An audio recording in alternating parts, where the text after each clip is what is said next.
سرسبز اس گلزار کے یہ پھول یہ عطار کے، مردہ دلوں کو دے جلا، ہادی ہے طلبگار کے۔ اگر کسی کی قضا نماز باقی ہو تو وہ نوافل کی نماز میں نیت کس طرح کرے؟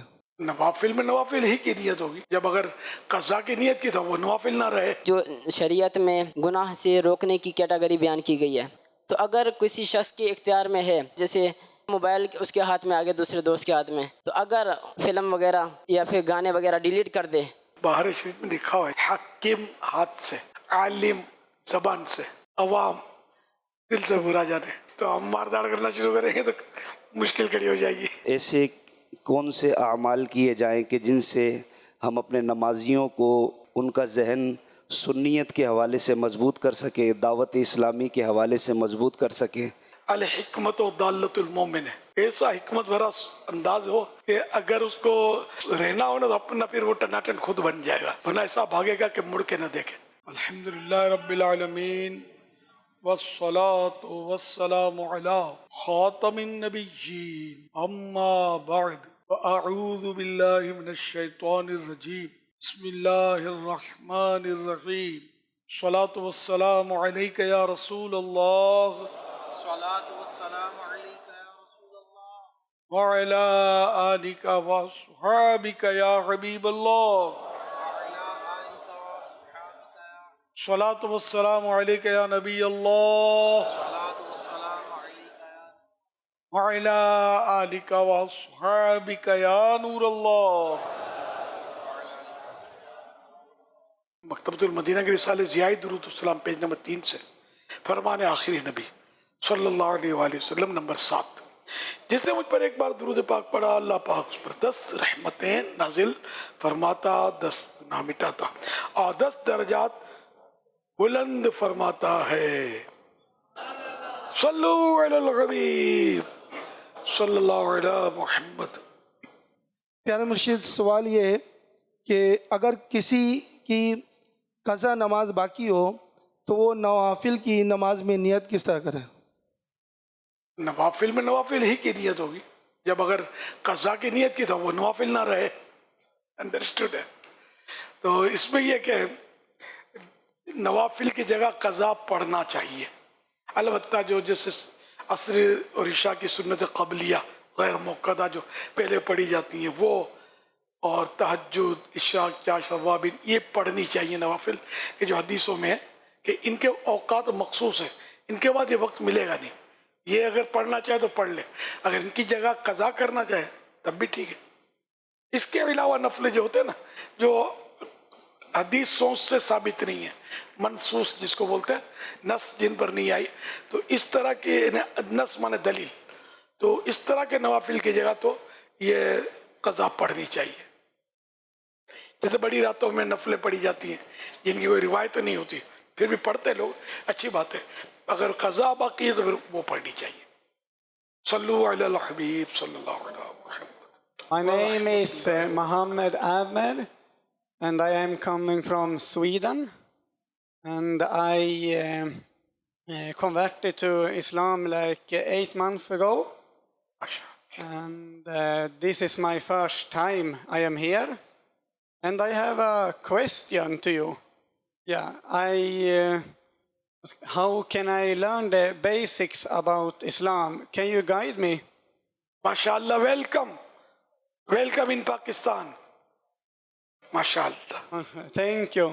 ملی سنت کے بارے میں عرض ہے، باپا یہ ٹیورسٹ ہیں، سیاح، یہ گھومنے پھرنے کے لیے آئے تھے یہاں پر پاکستان، تو ایک اسلامی بھائی سے ملاقات ہوئی ہے ان کی، تو وہ انہیں فیضان مدینہ لے آئے ہیں ماشاءاللہ، اچھا، اور ان کو ترغیب بھی دیے کہ 12ویں تک یہ یہیں رہیں۔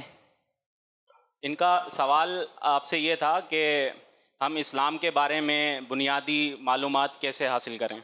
ہمارے ہاں اس کے بارے میں باقاعدہ کورس کروایا جاتا ہے۔ اور مزید سوال ان کا یہ تھا کہ یہ پچھلے 8 مہینے ہوئے ان کو اسلام قبول کیے ہوئے، ماشاءاللہ، اور یہ پہلی دفعہ فیضان مدینہ میں آئے ہیں۔ جی ماشاءاللہ ماشاءاللہ۔ تو ان کو آپ اپنے ذمہ دار سائیں بھائی ہیں نا، ان سے کوئی سی ترکیب بنا دیں پیار بھری کہ یہ یہاں اور بھی غیر ملکی اسلامی بھائی بھی آئے ہوئے اور چیز کے، تو اگر یہ اللہ کرے ان کا دل لگ جائے تو ان کو کمپنی مل جائے گی، تو ہو سکتا ہے کہ کچھ وقت یہ دے دیں، یہ رہیں گے تو سیکھیں گے. ابھی تک ان کے تاثرات پازیٹیو ہیں، ان کو مزہ آ رہا ہے یہاں. الحمدللہ، ماشاء اللہ. صلو علی الحبیب صلی اللہ علیہ وسلم. جو شریعت میں گناہ سے روکنے کی کیٹیگری بیان کی گئی ہے کہ یا تو گناہ کو اپنے ہاتھوں سے روک لے، اگر اس کی استطاعت نہیں تو پھر زبان سے روکے، اگر اس کی بھی استطاعت نہیں تو پھر کم از کم دل میں برا جانے. تو اور یہ ادنا درجہ بیان کیا گیا. تو اگر کسی شخص کے اختیار میں ہے، اگر وہ جیسے کہیں پر ناچ گانے کی محفل ہے یا پھر ڈرامے وغیرہ دیکھے جا رہے ہیں، اگر وہ تار وغیرہ کاٹ دے یا پھر کوئی نقصان کر دے، یا پھر اسی طرح دوستوں گیدرنگ میں یوں ہوتا ہے کہ ایک دوسرے کے موبائل یوز کرتے ہیں، تو اگر موبائل اس کے ہاتھ میں آگے دوسرے دوست کے ہاتھ میں، تو اگر وہ فلم وغیرہ یا پھر گانے وغیرہ ڈیلیٹ کر دے تو کیا اس کو بھی ثواب ملے گا؟ کوئی لسٹ ہے آپ کے پاس کہ کیا کیا اب تک یہ کیا ہے آپ نے؟ جی اگر معلوم بھی ہے کہ اس کے موبائل میں یہ بھی ہے، جیسے دوست ہوتے ہیں دوستوں کو معلوم بھی ہوتا ہے. ویسے وہ روایت ہے نا جو کہ ہاتھ سے روکے، زبان سے روکے، دل میں برا جانے، تو اس کی بہار شریف میں لکھا ہوا ہے اس کا شرح کہ حاکم ہاتھ سے، گورنمنٹ حاکم ہاتھ سے، عالم زبان سے، عوام دل سے برا جانے. تو ہم مار داڑ کرنا شروع کریں گے تو مشکل کھڑی ہو جائے گی. آپ فلم کا ڈیٹا اس کا ڈیلیٹ کر دیں گے، اس کو پتہ چل گیا تو پھر یہ جو حساب کتاب کرے گا آپ کا، اور دوبارہ مل تو یوں جھٹکے میں مل جاتا ہے. دوبارہ فلم میں حاصل کرنے کو مشکل تھوڑی کام ہے، کسی دوست سے منگوا لے گا واپس، لیکن آپ سے جو لڑائی کرے گا نا یہ وہ دیکھنے والی ہوگی. تو اس لیے وہ ہمیں صرف زبان سے ہی موقع کی مناسبت سے سمجھانا ہے، اور اگر نہیں سمجھا سکتے یا ہمارا ظن غالب ہے کہ نہیں مانے گا تو پھر یہ کہ ہم زیادہ سے زیادہ دل سے برا جانے. تو یہ ایمان کا ضعیف درجہ ہے، کمزور درجہ ہے ایمان کا، یہ کہا گیا ہے حدیث پاک میں. اللہ پاک کے جذبہ اور دے، لیکن یہ مارا ماری نہیں کرنی ہے. ہمارا میٹر نہیں ہے نا، ہمارا اس پہ نہ ہمیں شریعت نے اس کی اجازت دی ہے کہ ہم مطلب اپنے ہاتھ سے روکیں کسی کو، جا کے مارا ماری کریں، نظام بگڑ جائے گا. صلو علی الحبیب صلی اللہ علیہ وسلم.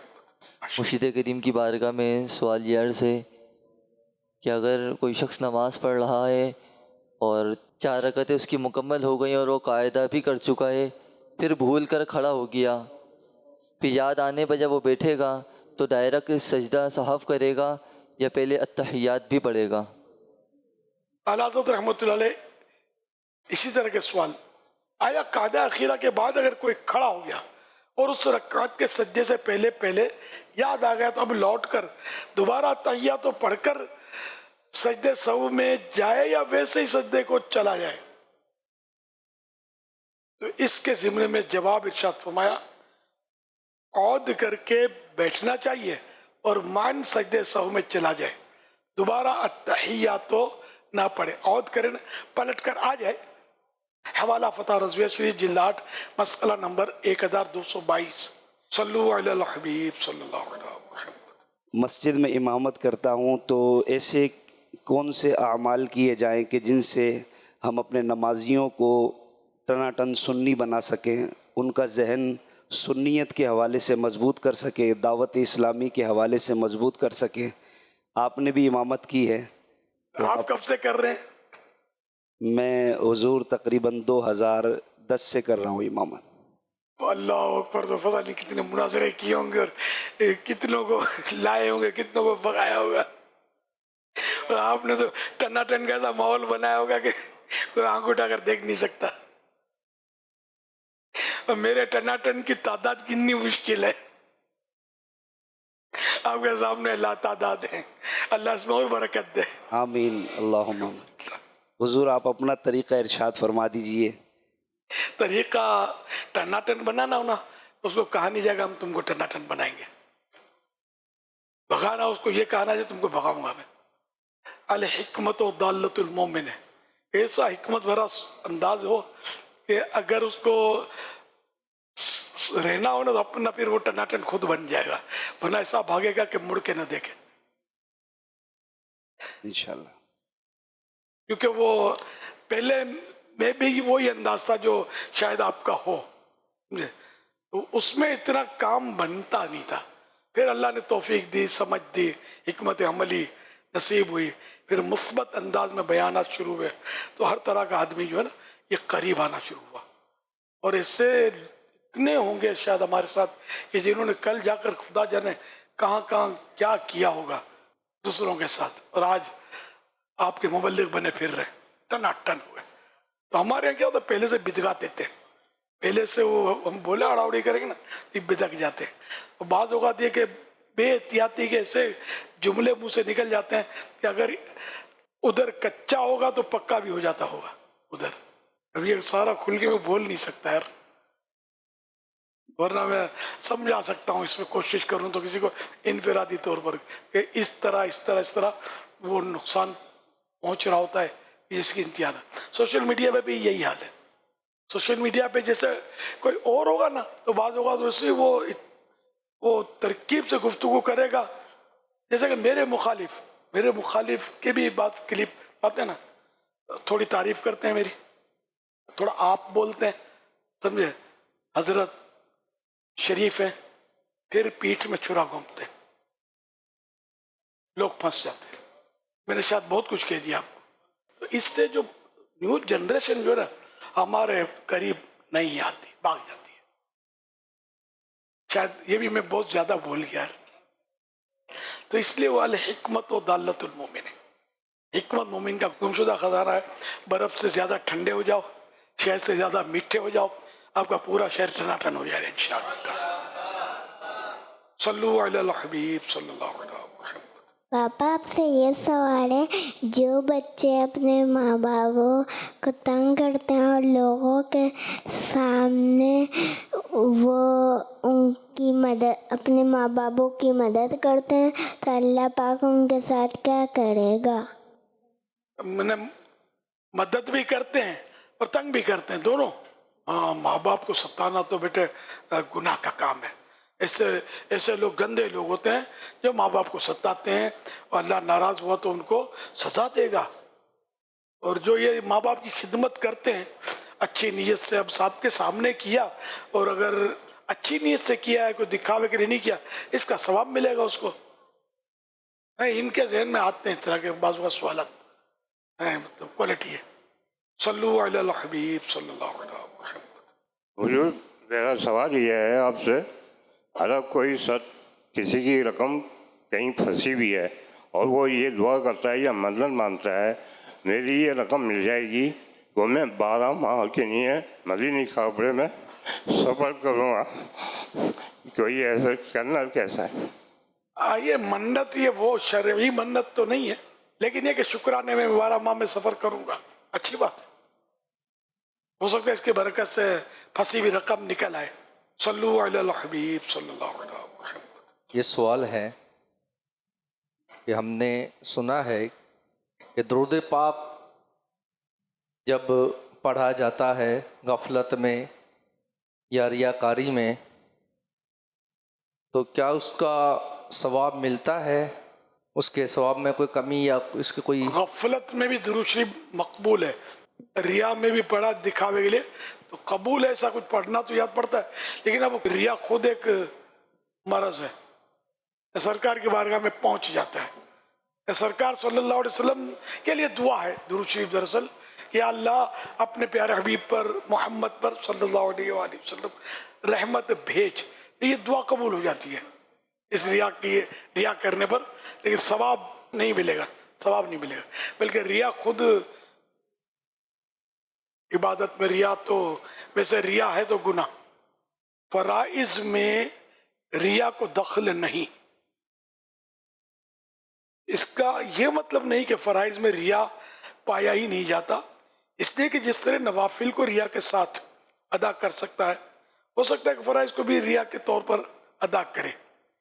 بلکہ مطلب یہ ہے کہ فرض اگر ریا کے طور پر ادا کیا جب بھی اس کے ذمے سے ساقط ہو جائے گا، اس کا فرض ادا ہو جائے گا، اگرچہ اخلاص نہ ہونے کی وجہ سے ثواب نہ ملے گا۔ اور یہ مطلب بھی ہو سکتا ہے کہ اگر کسی کو فرض ادا کرنے میں ریا کی مداخلت کا اندیشہ، ریا کے انٹرفیئر کرنے کا وہ ڈاؤٹ ہو، تو اس مداخلت، اس انٹرفیئر کو اعتبار کر کے فرض کو ترک نہ کرے، فرض نہ چھوڑے، بلکہ فرض ادا کرے اور ریا کو دور کرنے کی اور اخلاص حاصل ہونے کی کوشش کرے۔ اس کا مطلب یہ کہ اگر ریا کے لیے پڑھا نماز تو فرض ادا ہو جائے گا، ثواب نہیں ملے گا۔ صلو علی الحبیب صلی اللہ علیہ وسلم۔ آیا ہم نابالغ سے کوئی چیز لے کر کھا پی سکتے ہیں؟ والدین اور نابالغ بچوں کے مسائل الگ ہیں، کچھ فرق ہے۔ جنرلی مطلب یہ کہ جیسے چھوٹے بھائی بہن کی چیزیں یا اور کسی نابالغ بچے کی بچی کی چیزیں ہم نہیں کھا سکتے، چاہے وہ خوشی سے کھلائیں تب بھی نہیں کھا سکتے جو ان کی ملک میں ہو۔ کوئی بھی کام شروع کرتے ہیں اس کے اندر مستقل مزاجی نہیں رہتی، دعا بھی کرے بندہ، کوشش بھی کرے، کوشش کرتے رہیں گے تو من جدہ وجدہ، کہ جس نے کوشش کی اس نے پا لیا۔ ایک جامعۃ المدینہ کا طالب علم اچھی تعلیم کے ساتھ گھر والوں کی مالی امداد کیسے کر سکتا ہے؟ اب اس میں تو والدین کی ریکوائرمنٹس کیا ہیں یہ دیکھنا چاہیے۔ اب واقعی والد صاحب بیچارے معذور ہیں، کوئی وجہ ہے، کما نہیں پا رہے یا کماتے ہیں مگر پورا نہیں ہوتا، ایسی صورت میں تو بیٹے کو بالکل ماں باپ کا ہاتھ بٹانا ہی ہے۔ سرسبز